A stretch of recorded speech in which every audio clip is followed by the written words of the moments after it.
This episode is brought to you by SeatGeek. Our partners at SeatGeek have given us a promo code of TBA Wrestling. That is TBA Wrestling. If you want $20 off your first purchase, just use the promo code TBA Wrestling. Enjoy the show.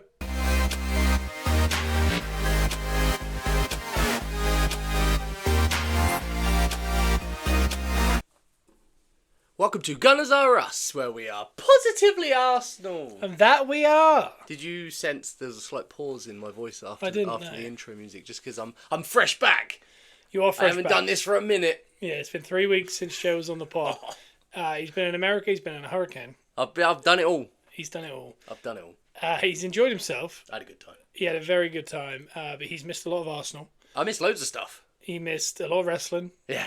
He's missed a lot, basically. And not only is he going to be catching up with all of these things today, because not only are we doing this podcast, we are doing the Simon Miller Wrestling Podcast, also known as the Positive Wrestling Podcast, the PWP. They'll be live on TikTok Live as well. Yep. Straight after this. So Joe is getting he's trial by fire it. He's missed a lot and he's back in. So this episode might be more me just explaining to Joe what's going on in the football world. I like that dynamic. But we are back. Last week I remember on my own I was talking about how it was a pretty rough one because I had the Saints game to break down and then no game to preview. And it was the international break that no one cared about. And all we said was 100% as long as no one hurt. Yeah. And Saka gets taken off in the first game and sacked to Arsenal. So we'll be talking about that today. Throughout the podcast, obviously, just to make sure that we can kind of get hold of everything and all that kind of stuff. And I'll tell you this, what we're watching the audio come through at the minute, and look, it flatlines. And all of a sudden, all the information appears. And that's fun. I don't like that because that's worrying me a lot. Yeah. So I'm going to take a real quick pause. Okay. And then we'll carry on the podcast. And we're back. Ooh. And I'll say this, we've listened to it back and it sounds fine. And you'll be listening to that on iTunes, Spotify. If you want to listen to Gunners Are Us podcast, we are on TikTok Live every single Wednesday, 10 a.m. GMT at Gunners Are Us podcast. Give us a follow on there. We do videos every single day. And we do this TikTok Live once a week. And like I said, we'll be joining Simon Miller 316 on TikTok in about an hour's time, which by the time this is on iTunes, it was an hour ago. So it's a little bit confusing. But if you're on TikTok right now, we're on here for an hour, and then you got us for another hour talking wrestling if you fancy it. I've been doing a lot of talking, like even though it hasn't been into a microphone or to you lovely people on TikTok. Yeah. I've been talking at my fiance. Oh, and that is a fiance is the key word. Joe got engaged. Fiancé Congratulations on that. Fiance Knowles. That's very good. That made her laugh a lot. Sip a drink for the working man. I was down on one knee. I was panicking Skywalker. Panicking Skywalker, very good. In the chat, we got TDF Clan, is it? The Simon Miller. Yeah, the Simon Miller. So Simon Miller's the third host of this show. Yeah. But he's so busy, he's never on it. But he is in our prediction league, which we're going to get to today. Yeah. He's currently winning it. He's been on the show for the last season and this season, but this season he's not been on it really at all. But he's still there. He's still there. But we're on his podcast, which is the Simon Miller Wrestling Podcast, also known and now as the PWP, the Positive Wrestling Podcast. So give it a listen. But in about an hour, he'll be going live at 11 o'clock on his TikTok. We'll be joining him as host to record the podcast where we're talking about all things professional wrestling, Wrestle Dream in AEW, Raw, the UK tour, whatever, everything. It'll be a seamless transition. We'll still be in front of this brick wall. We'll be still here, believe it or not. I might put a hat on because more people will see it. And I've got what can only be prescribed as a haircut that's only acceptable when you're in a wrestling ring. And that's the dream, though. That is the dream, yeah. You're all right. But anyway, back to football. So, like I said, we're going to get to the prediction league in a bit because we've got 10 games to predict for this weekend. We also, there's some news. So, we've got on the injury front, we've got Havertz, we've got Saka, we've got Odegaard, Tomiyasu. There's stuff to talk about. A giant thing that's come out in the last 24 hours is that Thomas Tuchel has become the England manager. Woo! Which there's a lot of talk. Obviously, the big talk, as you can imagine, today is, we have a German as our manager. This is wrong. It's like, grow up. It's fine. It's not 1944. Just facts. Germans are just us with a slightly different accent. Yeah. That's going to upset a lot of people. And we got Nars in there saying hello from Singapore, lads. Oh, hello, hey. Back to Singapore. So Thomas Tuchel. I think last week I did actually quite a bit on Ten Hag getting sacked. Okay. And then he didn't get sacked. He hangs on, doesn't he? Yeah. He's got lives.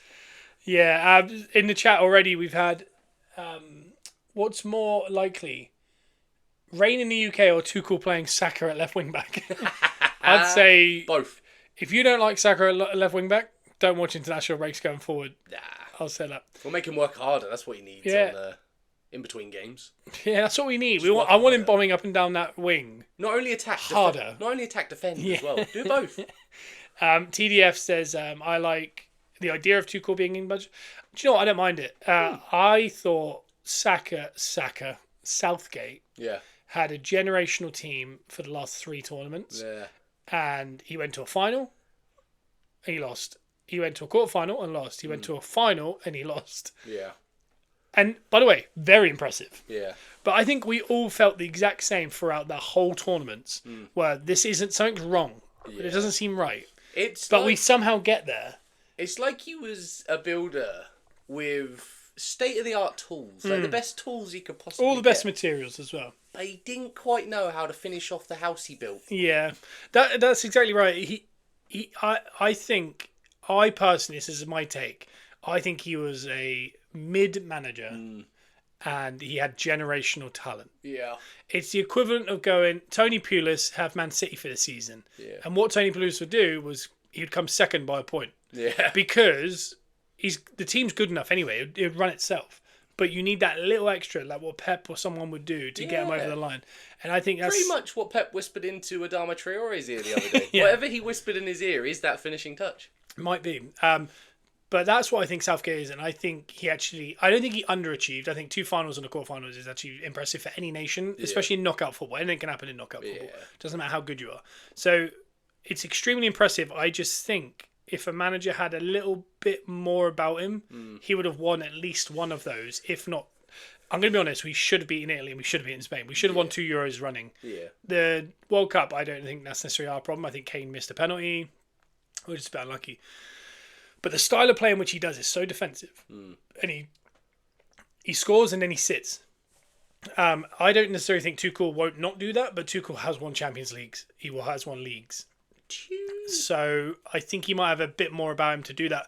I genuinely believe if Pep took over England, we would win. Because I heard today a lot of people reckon Tuchel signs a deal until the World Cup. Yeah. And he takes us to the World Cup and wins it. Okay. And then Pep does an extra year at Man City that ends in 2026. He then takes over from Tuchel. Yeah. And we go into the most dominant England run. But I think we could. But the worst part, the really annoying part is we're 6-7 years into that group. Like Saka was at the first Euros. Yeah. Missing the penalty. And we're now 6 years later, basically, or 5 years. I can't figure out because every 2 years. That generational talent, they're starting to age. Yeah, and again, Saka's 23. We're fine. But Cole Palmer's 22, maybe, I think. We're Foden. You know, we're fine. Maybe Bellingham's like 20. Maybe this is the prime years. Maybe this is actually bad because we're going to move on the likes of, like, you got to think Maguire, Walker, they were playing in all these. We need to move on from these guys. And also those young players that we call the generational talent are getting older and better as they go. So it's gonna all come together. No doubt. Do you think there's a lot of pressure being an England manager? Which also leads to like Southgate making some very conservative decisions because he doesn't want to make a mistake, basically. Yeah. Do you think if you bring in someone like Tuchel, who has no real connection to England in the slightest, he's not going to feel that pressure? He's just going to come in and play football. He's going to see it, it's just, here's my group of players. So he doesn't care if the media gets on his back because he's like, okay. Yeah, and I just want to say, I didn't see the name in the chat, but they mentioned in 2018 also he got semis. So he went semi-final, semis, final, quarters, final. Yeah. It's a very good run. Yeah. But I really believe a top manager would have delivered one of the wins. Yeah. We've got Jason also saying good morning. Hello. He says, Buenos dias, guten Tag. There you go, which is very apropos of what we're talking about. Yes, I agree that he'll have a lot less pressure not being an Englishman. Yeah. I still think the media and all the hype is still going to affect him. Yeah. Because I think that's the main problem. Yeah, I think it's a really tough job to take. Yeah. But at least he's in that group at the minute. When you look at the top managers around the world, I'd say he's in the top 10 that people are kind of trying to get at their club. Yeah. And I mean, so it's quite a coup for England to have a top manager. Because I mean, we've had who was before Southgate? I can't even remember. we've had like McLaren, we've had Southgate, we've had. Obviously, you go back to Capello and Sven, but since Capello and Sven, which were the foreign managers, we've had a series of English managers, I believe. I'm really struggling to remember who was before Southgate, if the chat can remind me. International break. Nahas says in where he should be in there by next World Cup. I love that. If he could play half a season this year, like keep coming in, and then start a lot next season, I really think he makes it. He can play right back. TDF says Allardyce was before Southgate. Wasn't he there for like 5 minutes and he took a bung or something? Yeah, right? Something happened. Yeah, Nars has also said Allardyce. And Jason said, welcome back to him. I'm back! Yeah, exactly. Guys, if you're in the TikTok, please smash that like. I think we got 1 like in a minute, and I don't know why. It's very rare. Press that button. Usually get like 1,000. I'm pretty happy with that. So if you could just on your screen, that'd be really helpful. But yeah, I do think he's a top manager. The likes of Klopp aren't going to do it. No. It's funny that I remember when Klopp, there was a rumour a few months ago that Klopp was going to take it, and people were like, of course we're not going to give it to a German. And that was the reasoning why they said it would never happen. Look at us now, hey? Who would have thought? I'm just interested to see what that group of players does with a top level manager like Tuchel. Yeah. That's the main thing I want to see. Like, I mean, you can't guarantee that anything's going to be perfect, but we haven't seen this crop of players with a top manager. Yeah. No slight on Southgate, he did a great job, but there's levels to the game, you know. Yeah, Football Daily just gave us a gift as well, so I appreciate it. And Jason gave us 1 other like. He's now smashing it, so I appreciate that. But hearts. Yeah, it's a really tough one. I as far as the international break goes, we lost to Greece. Yeah. It was honestly some of the worst defending, some of the worst football I've seen ever. I'm just glad I didn't see it. Was really like, the only way to describe it was a group of players that weren't bothered about what was going to come of it, so they were just trying stuff. Yeah. And the defending was all over the shop. They were just running around, and like Greece was getting in at will. That's the issue, like, because I know how disinterested fans are of the international break, and we're getting to a point where it's just annoying now. Are the players doing the same now? Well, I think to an extent they're trying to. I genuinely believe they're actively trying to recover.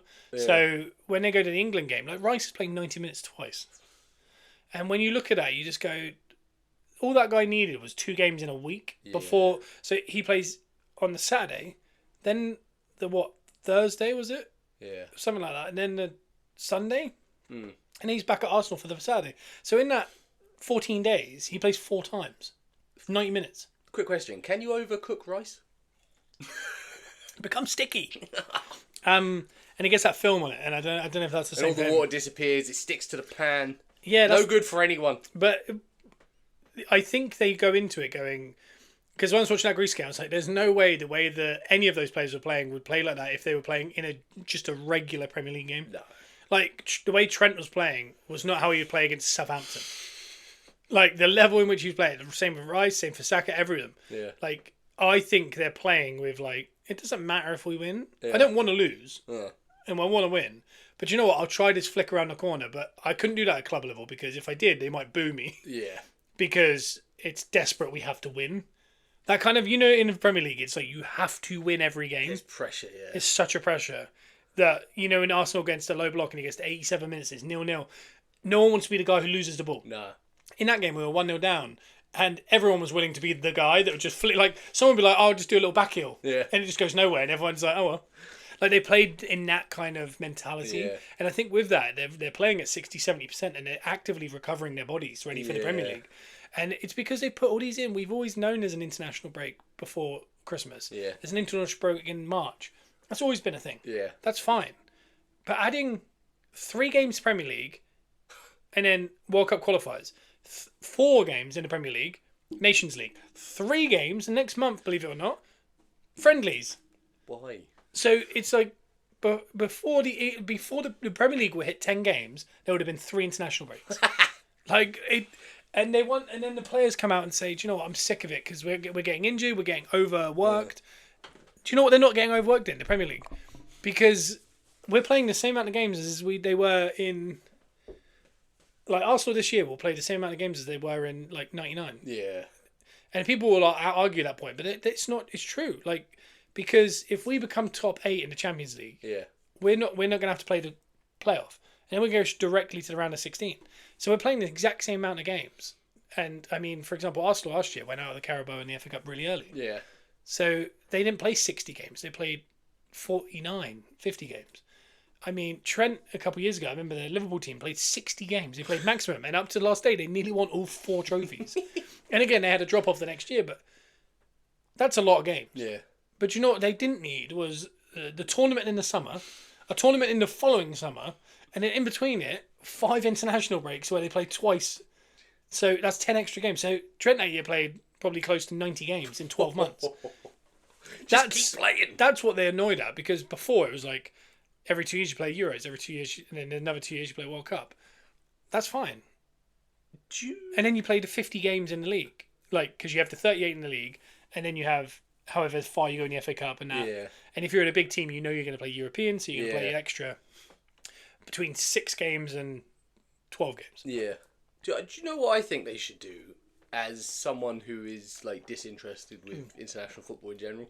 Also, they've got to travel. Yeah. I think they should do something very similar to, I think it is in the Olympics they do it, where the England team isn't really the England team. It's like not quite those players. Oh, yeah. I think all international football should have a cap at the one league down and below.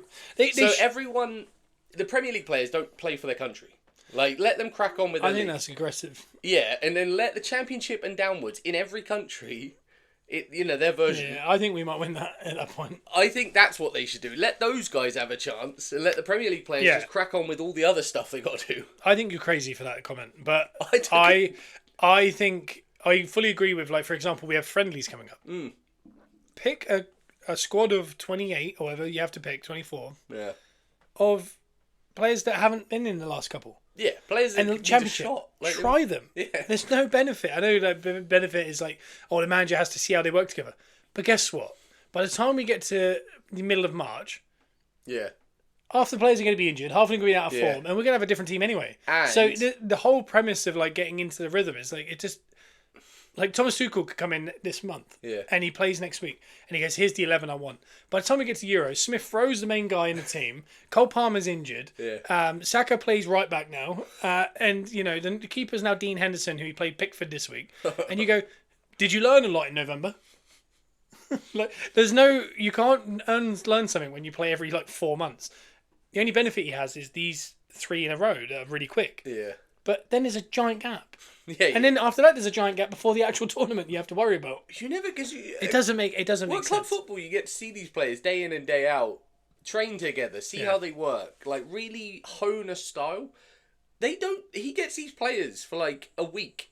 That's what I mean. Every few weeks. They're not gaining anything. But there is also the money making side of it, I guess, as well. Because they want, like, when Wembley tries to sell out Wembley Stadium for a midweek international game. Yeah, well, they end up giving away the tickets to kids and making family, which is a great idea, but it's like, it can't be that much of a money spin at this point.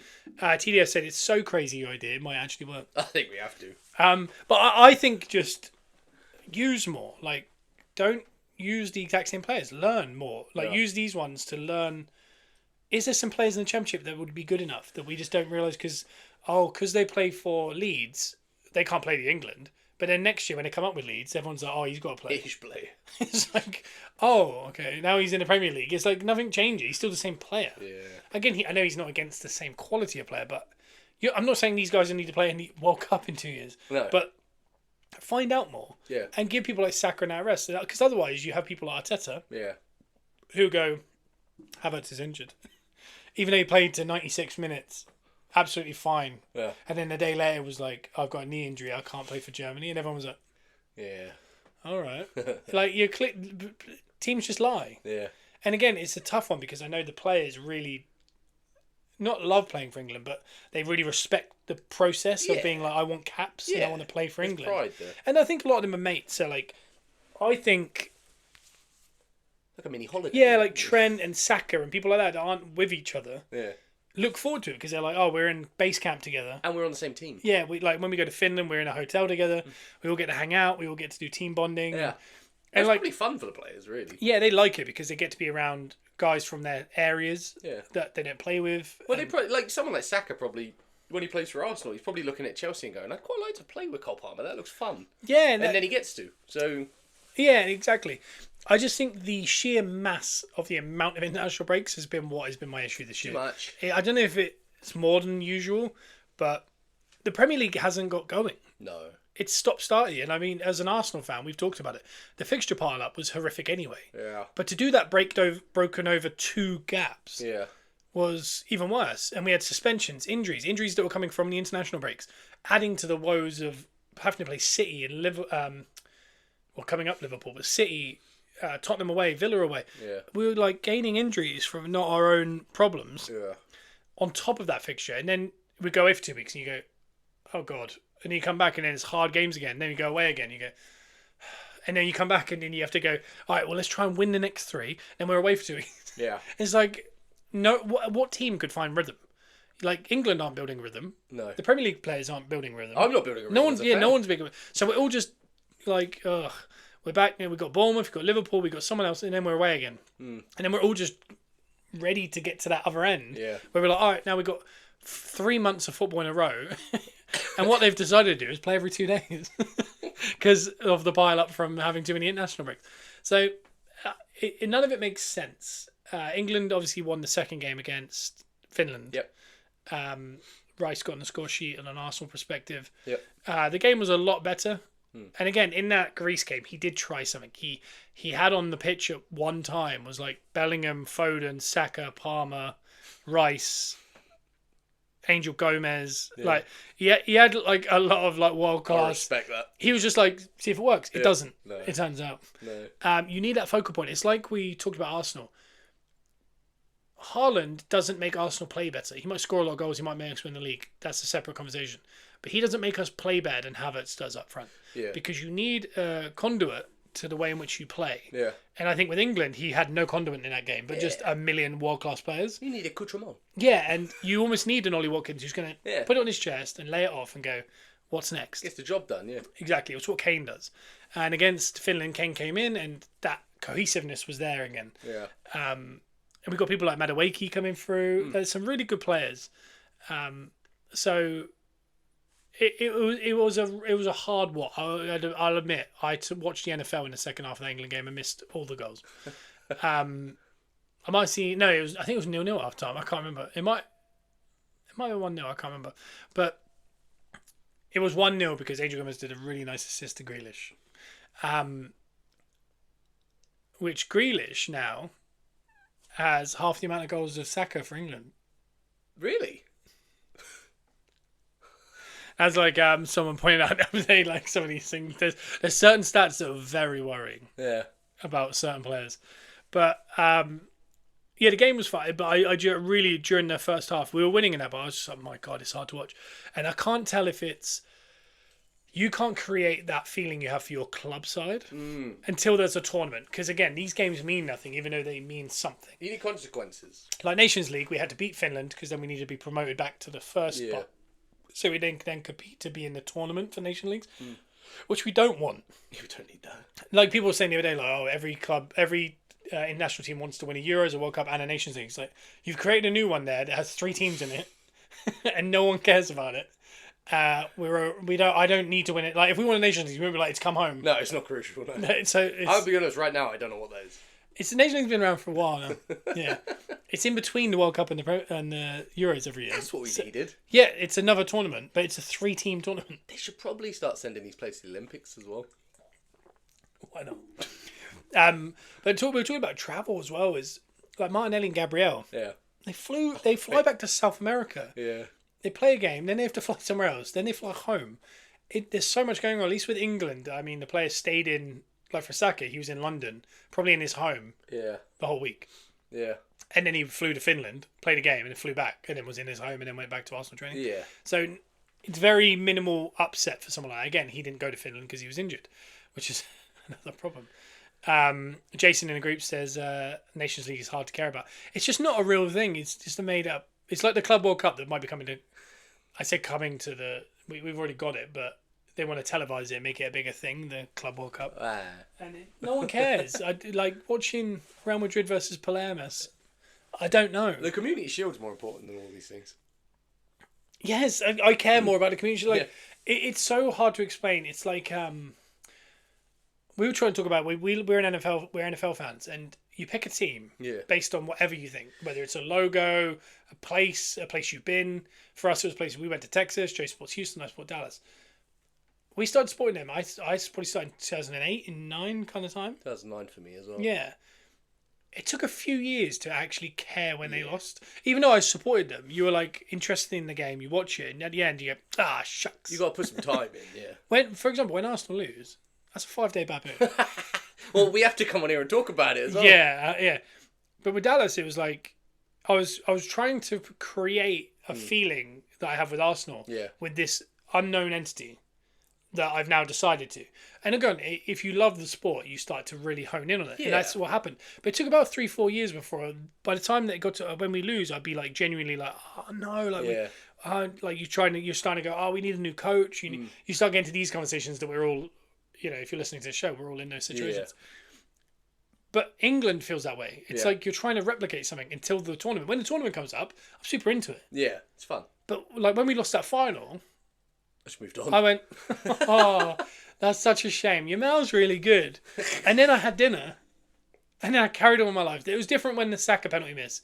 Because I think we hadn't been to a final. Yeah. So I think we took the edge off of going to a final 3 years ago. Yeah. But also, it was a really sad ending. Yeah, for Saka. And it was particularly for Saka. And then obviously the racism that followed. Yeah. It was just a horrible thing. It was a horrible feeling. Whereas this one, it was just like we just lost fair and square to Spain because we went super defensive and they were better than us. Yeah. Yeah. And you're just like, all right. Yeah. I'm gonna be, it's such a weird feeling when you care that little about a big final. But I can tell you right now, if Arsenal went to the Champions League final and we played Barcelona and we lost 2-1 and it was exactly like that England game, do you know what I'm not going to do? Go, okay, and then have dinner. I'm going to throw my dinner and I'm going to run around outside and scream into the air. And we probably stand around the dining room table and talk for about I'd be devastated. I still think about Baku, and that was a Europa Cup final, and we got humiliated. And the bad man was there watching Unai Emery. Well, we still feel that way about the bad man as well. I do, and any conversation of Emery versus Arteta, honestly, I won't. It's not the same. I will slap you. It's not. We were there for Watford away. And we won't forget it, and Baku. So, but do you know what I mean? It's a different feeling. It's like you're trying to create one. Whereas with England, it's especially in these kind of stages. I mean, you do get a touch of like nostalgia because as a kid we'd watch like a lot of the England games, but they'd only really show the big tournaments. I don't know if we remember it different, but I swear there wasn't all these international breaks. Oh, I feel like we watched England every 2 to 4 years. Like it didn't really happen. Yeah, and also now like the Premier League's so good. Yeah, the refs are so bad, and it's so many talking points. When you remove us from like, I'm sat there screaming into this microphone about Saints versus Leicester. And then they go, here's England, Brazil. And I go, I don't care. Where's Saints Leicester with the bad refs? The investment levels of a weekend that is Premier League as opposed to international is very different. On a Premier League weekend, I'll come out the other end fresh for work on a Monday and I'm tired. I've had a weekend full of fantasy football stuff. Betting. Bet responsibly. Bet responsibly. But it's fun and you know what? No, don't. It's not fun. It's aggressive. And invested time in the team and what all the other teams are doing around you for the whole weekend. Yeah. And then you come out on a Monday like, whoa. Yeah, like, it's a lot to digest. Yeah, I need and then you spend 3 days listening to the podcast talking about it. And then we talk. And then it gets to Wednesday, we talk about it. And then tomorrow's like and then Friday comes and you're like, can't wait for football. Yeah. It's a constant cycle. But whereas an international break, I finish work on a Friday. For the whole weekend, I pretty much sit like this. You still know what to do with your stuff, do you? Because even if you're not watching football, at least it's it's happening. Yeah. So you got an eye on it, like, you see a result, you're like getting quite excited about it. Yeah, it's a different world, and it's a tough thing to take the international break. But we're here. We've gained Havertz injury, which was pre this. Yeah. Saka injury, which is during this, and then Odegaard injury, which apparently got worse during this. How? So we've already had a setback. It's now come out that he hasn't had a setback. Martinelli was seen with strapping with the club doctor on his calf in Brazil. He got sent home as well. Oh. So our 2 star wingers are home with us early because of injuries on international duty. Havertz, our main forward, didn't make it to international because he's injured. And our club captain, our number 10, who's going to create the chances for these 3 players that don't play anymore, he's had a setback. But he hasn't. Apparently, the setback is not real, and Arsenal said there's no setback. He's doing just fine on the process. I said from the get-go they were too vague about any of this. Yeah. We've been there with Arsenal. They lie. They were like, I remember at the start he said, I think it's going to be a few weeks, but just, so everyone was like, oh, after the first international break. Yeah. Well, like now, he'd be fit and going. Yeah. No, he's not. And I think it's not until way after the next one. Yeah. So I think from the get-go they knew it was a 3-month injury. They just didn't want to put that out there. I do understand why managers of club football get mad about these things, though, because it's kind of like if I had my week job that pays me, and then I have a job at the weekend that doesn't pay me, but I get hurt doing it. My job in the week that pays me is going to be really annoyed. Very annoyed, yeah. Because I can't work. Yeah, and also there's so many stakes on it. Like, Saka can't play, Havertz can't play, Odegaard can't play. Odegaard got injured on international duty. Saka got injured on international duty. Martinelli got injured on international duty. Yeah. Havertz got injured before, and I don't think he really is, but that's a separate part. But again, no fault of their own. Those 3 star players might not be able to play until post the next international. Yeah. For example, we don't know. They could also be all fit for the next game. I really don't know at this point. But let's say they don't, and we lose the next 3 games and we go to international.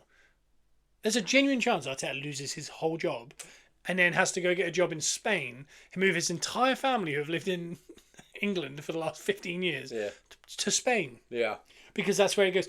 This was all a knock-on from those 3 players being injured. That's how important it is to them. Whereas to Lee Carsley, it doesn't matter. Nah. Even to Thomas Tuchel, it doesn't matter because he's like, well, Saka will be fit for the summer. Yeah. So I know how good he is. Yeah. So there was no benefit of him playing. No. It's such a weird juxtaposition. Yeah. Good use of wordage. Yeah, we got Keith, not Arsenal, but what do you think about Russell Martin at Southampton? I didn't expect that question. I'm gonna be honest. I'll get back to that 1 second.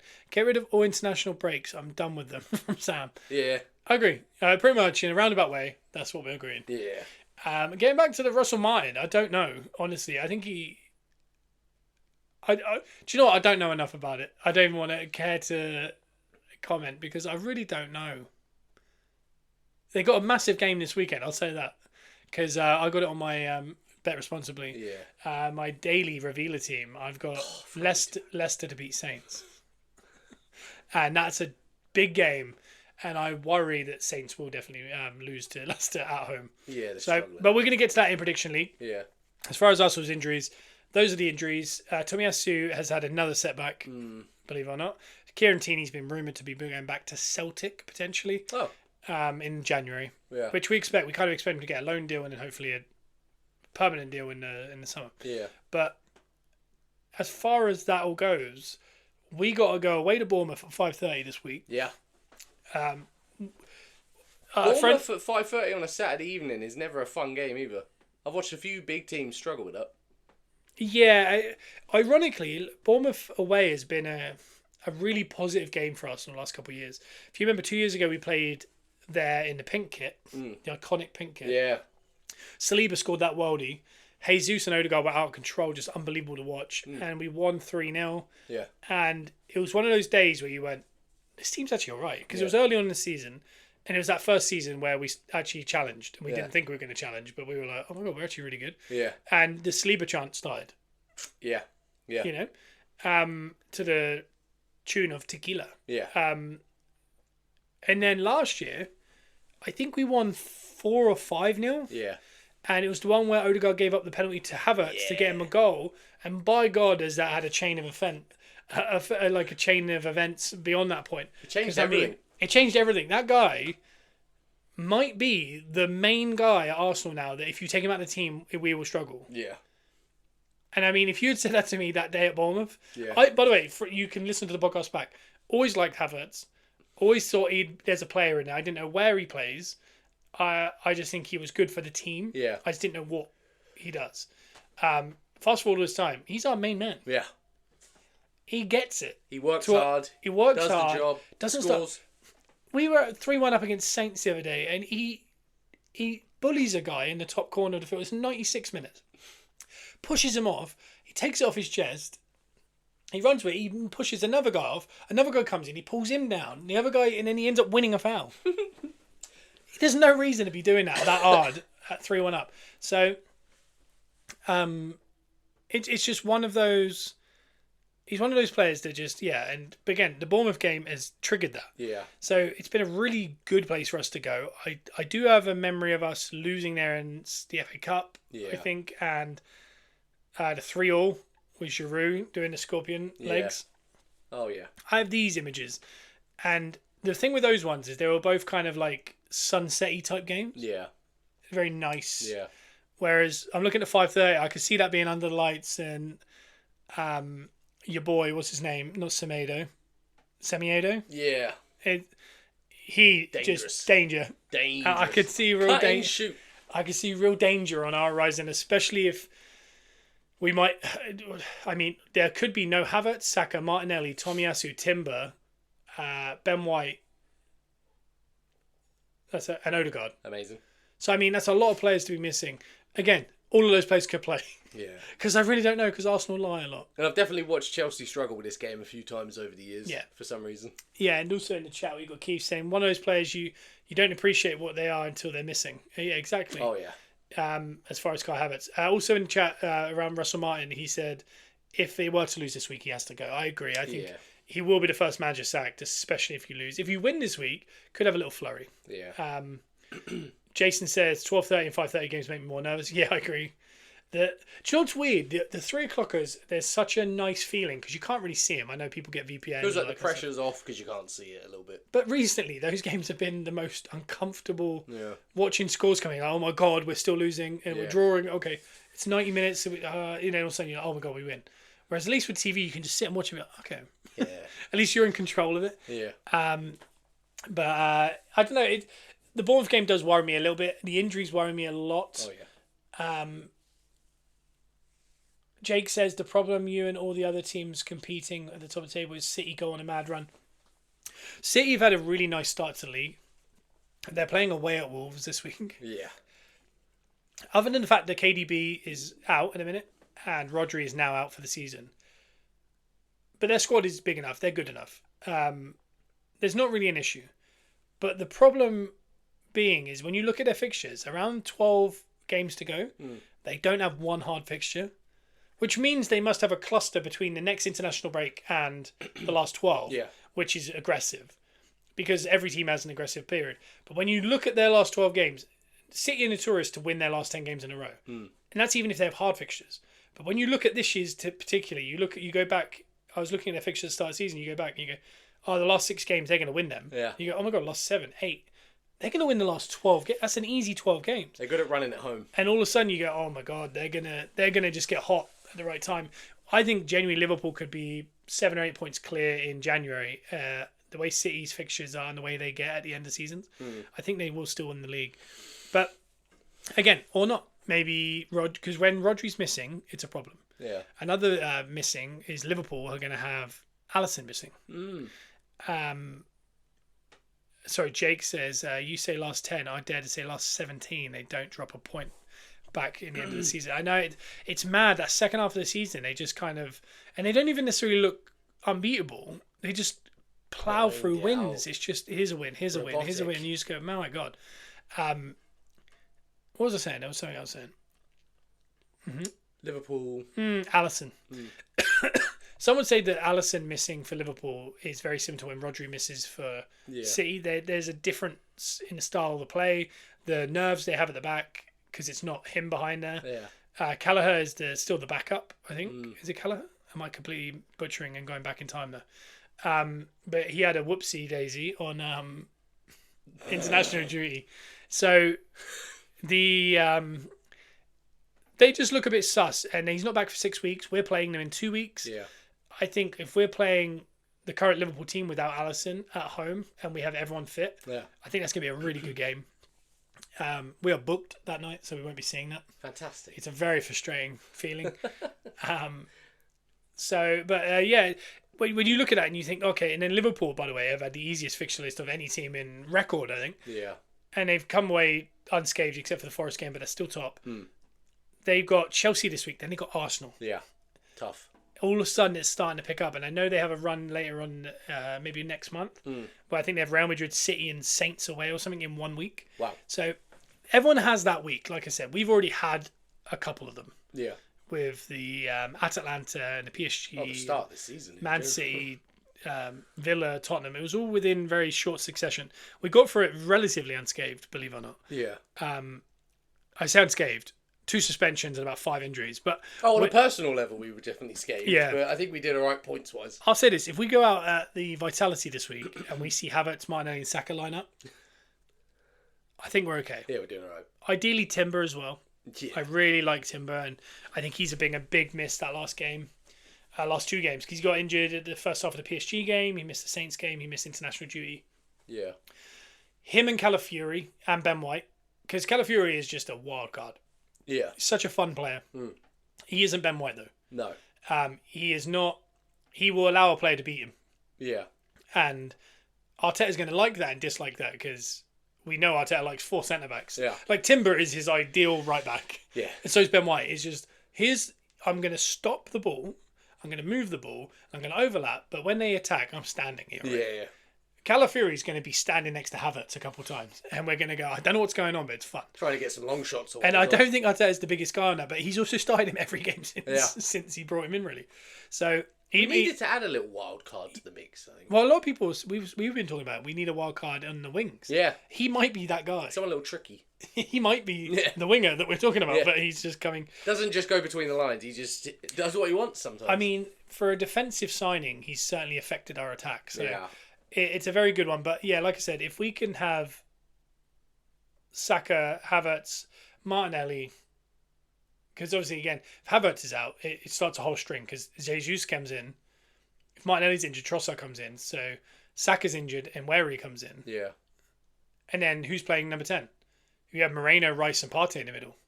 Or Jorginho, and then Partey at right back. Yeah. It becomes, and you go, okay, we're out of sync here. I really can't wait to see Moreno's come in, obviously. I really like the look of him. Yeah. I think I like the fact he's played, like, he came in, he played 30 minutes against PSG, I think it was. And then he played against Saints, like, about 35 minutes. Yeah.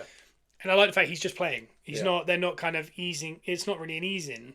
He's like, just figure it out, yeah. Get minutes. And he's talked about it, that in training he's never seen football the way he's seen football here. Yeah. And he's never been taught football this way, and the patterns and learning it all. He said it's been like a school session, like he's not understood it. And this is a guy who's considered one of the most technical gifted, like technical players and intelligent players in world football. He's a dual winner. But I looked at us going to against PSG, I think later on we just dropped into that low block we did against Man City. Yeah. But with Man City we had only 10 players. This time we had 11. Yeah. And the personnel we had on the team, I was like, that's horrific. I felt really bad for PSG, who were very light up front anyway. Yeah. But when you looked at it, it was like, it was Raya in goal, Sleeper and Gabriel. And I think in this particular game late on, because I think Timber had gone off at this point, it was Calafiori. He brought Tomiyasu on. So that was the back four. Yeah. So a very formidable back four. Flat. And then he dropped, I don't know if you remember in that Man City game, Rice and Partey was in the middle, and Rice and Havertz dropped in next to them. And Rice and Havertz would go like this. And Partey would stay in the middle. And that's how we defended Man City. This time, we removed Partey, and it was Havertz, Rice, and Moreno. And obviously, Partey's aging, and he's got more injuries, a bit slower. Technically, way more gifted than the other three, I think, as far as going forward with the ball, and progressing the ball. But seeing those three, they're all like 6 foot plus, and they were just the engines on them, just running side to side. And I was just, that's horrible for PSG. Saka had sat in, Martinelli had sat in, and Trossard was now in the middle. And just watching them all just go side to side, I was like, that's just... So you've got these large athletic guys just shifting side to side to stop the ball coming through. And then you've got Saka, Martinelli and Trossard willing to run if needed. Honestly, and I was watching it, I was just like, he's made what a low block that really caused City problems recently, and he's stepped it up another way. He's like, that one's getting a bit old. Here's a new one who likes to win the ball even more. He can't progress the ball great, but he can certainly win the ball. He'll stop it. And if we get some other progressors on. So, I'm excited to see the Rice back at 6. When Rice plays at 6, he looks like such a different player. I think at 8, he's a bit lost. Diamond Jacks said, morning, lads. Good morning. Hello. Yeah, I think he's not looked lost. He's fine at 8, but he's not. I don't think he's good. As a 6, I think he's one of the best in world football. Yeah. As an 8, I don't think he's as good as Xhaka in the 8 role at Arsenal, and that shouldn't be like that. Like his number one spot, and I don't like the fact that when Moreno's fit now, he plays Havertz and Moreno, and he drops Rice to 6. But because he drops Rice to 6, he goes, Partey has to be in here somewhere, and he goes back to this whole Partey right back, and you're just like, just put him on a bench. Yeah.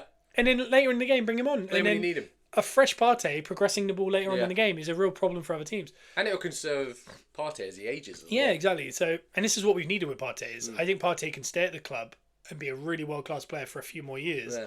But he needs help. He can't be the guy playing every game. No. By the way, he's played every single game this season. He's never done that for us. He never played the first 3 games in a row. He played the first 9. Or whatever it was, including the 2 Champions League games. Yeah, 9. He's played every game. He's played nearly 90 minutes in all of them. He started in the last couple, gone off on the 60. But I mean, my God. Arteta's talked about it and said he came back in the best condition he's ever seen him. And what Americans would call that is contract year. He's in his contract year. We're about to give him probably a big deal for another 2 years, and then all of a sudden his hamstrings will disappear. So that's where we're at. Let's just hope we can get those. The injuries that we're not sure about right now are, let's say, they're not as bad as we fear. Yeah. And Odegaard is our main concern. Because if Timber, Saka, Martinelli and Havertz are all available, it's just Odegaard, and we're dealing with the Odegaard missing, and we've actually learnt a new way of playing without Odegaard. Yeah. Where Havertz sits in, Trossard goes up front, and it doesn't look the same, but it seems to work the same. Yeah. So it's nice that we've kind of become more than one dimension. Because before it was, here's Saka, Ben White and Odegaard pattern.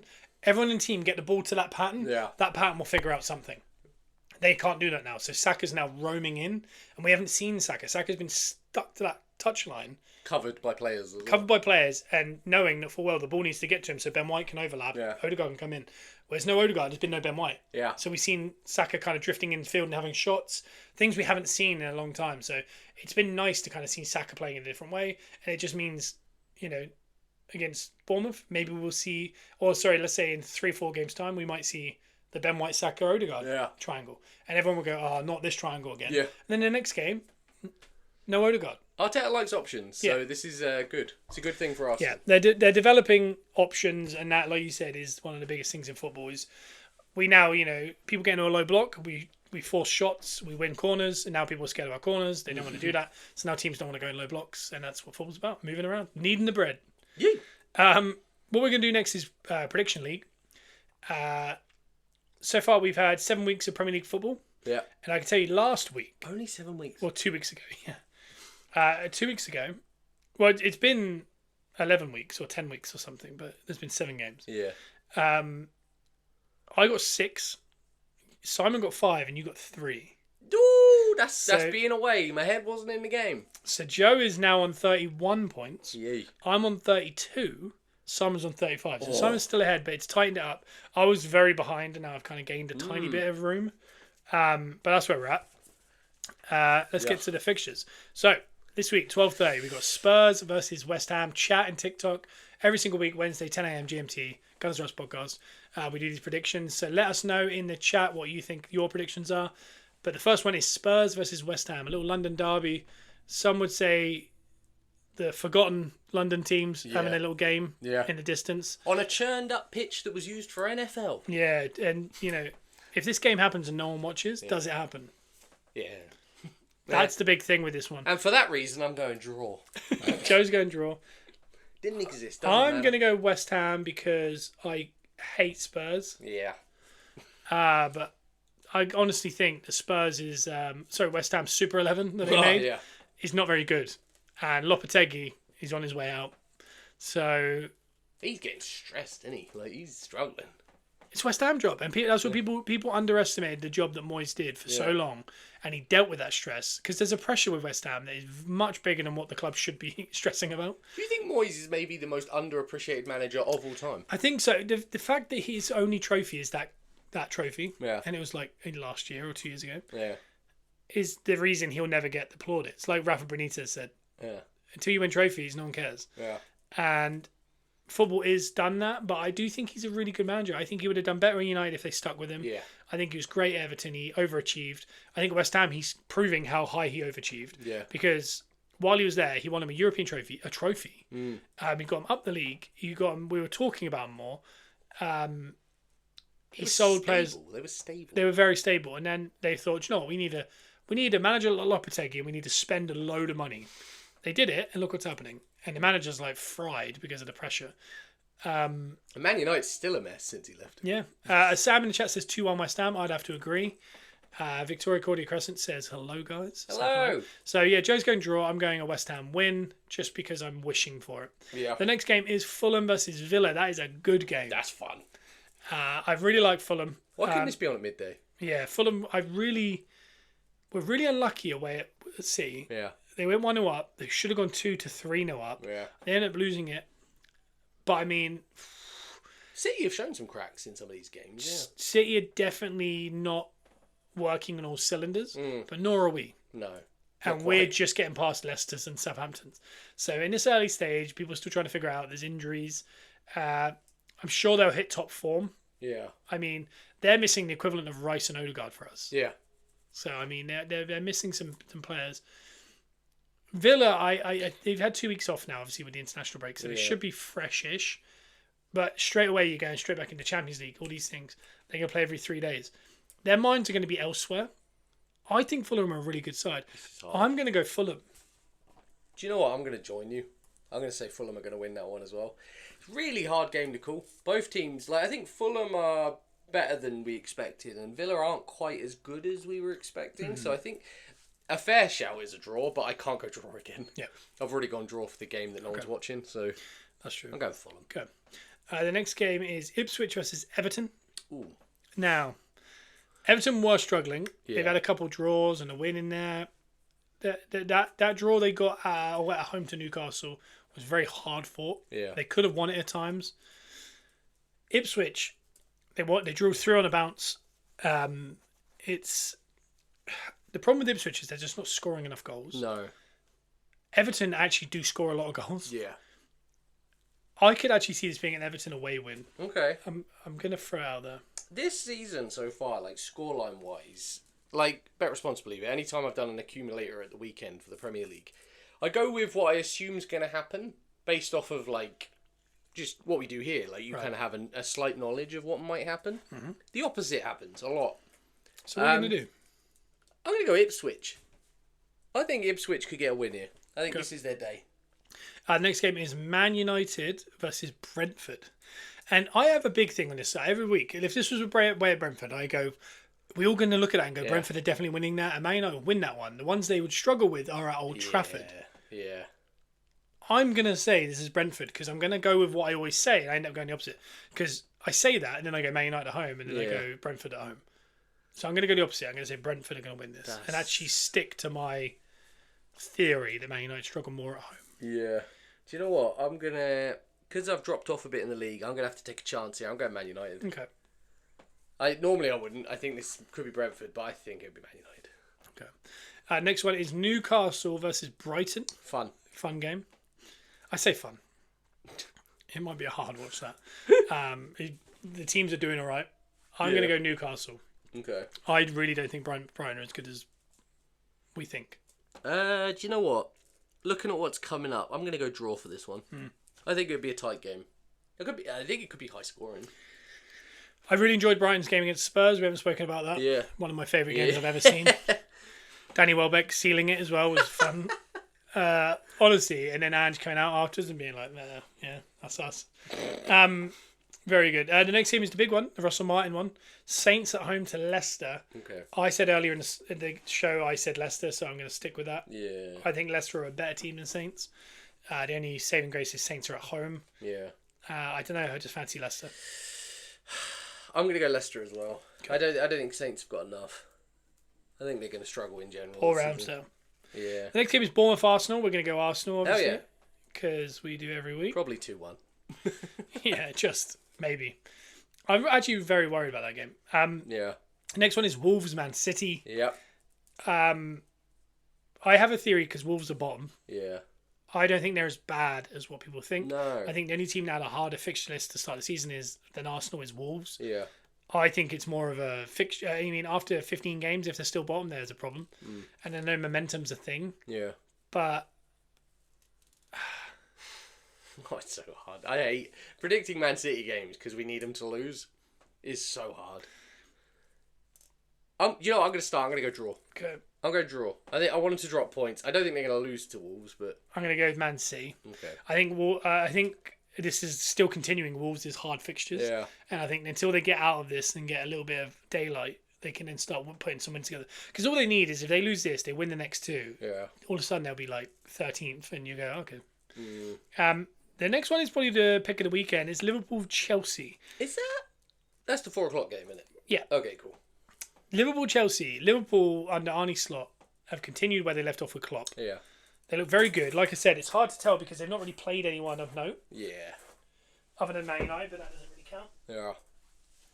I think Chelsea have found a bit of form. I know they drew the last game with Forest before the internationals. They found their potential, FC. They found the potential, and I mean, they might not be the best defensively, but they do attack extremely well. I think they're going to cause a lot of problems for Liverpool because I don't think Liverpool have been tested, and that's a problem. Yeah. Because even Man United didn't test them in any way. And without Alisson, I think there's goals in this. Definitely. So I'm actually going to go draw. That was going to be my call. Okay. I'm going to go draw. I think it's going to be one of those crazy 3-3 games or something. I mean, someone could pip it at 4-3 or something, but I can see Chelsea winning it 4-3 at that Yeah. one. It's got that feeling. there's going to be goals everywhere. The next one, last one is Monday Night Football. Is your tasty one? Forest versus Palace. It's a bit of fun, isn't it? Bit of fun on a Monday night under the lights in Nottingham. I think Palace are super unbalanced. Yeah. They haven't figured it out yet with the Which is a shame. 'Cause they losing of Elise. They ended that last season so strong. Yeah, and I think, again, Elise's a world-class player. They've Yeah. replaced him with Eddie Nketiah, who plays in a different position. Yeah. Mateta has to start playing. Yeah. Leaving him out is just mad. And if that manager doesn't like him, that's fine. Give him to Arsenal. Yeah. Because I like Mateta. I actually think Forest will win this. I think Forest are a really good side. Yeah. I think I predicted them to go down. Oh, really? Maybe. Maybe. We never this time. And I think... No, I didn't. I had Steve Cooper to get sacked first. I think... Yeah. I don't know what I did with Forest. But either way, I think Forest. I'm going Forest as well. Okay. I think Forest win that one. Palace aren't what we wanted from Palace this season. So that's your lot. We're back. Football's back. Football is back. It is 10 to 11. I know if you're listening to us on iTunes and Spotify, give us a 5-star review. That means nothing. But this will be out in either an hour, because I downloaded it and did this 10 minutes before the next podcast we're recording, or it'll be up a bit later in the day.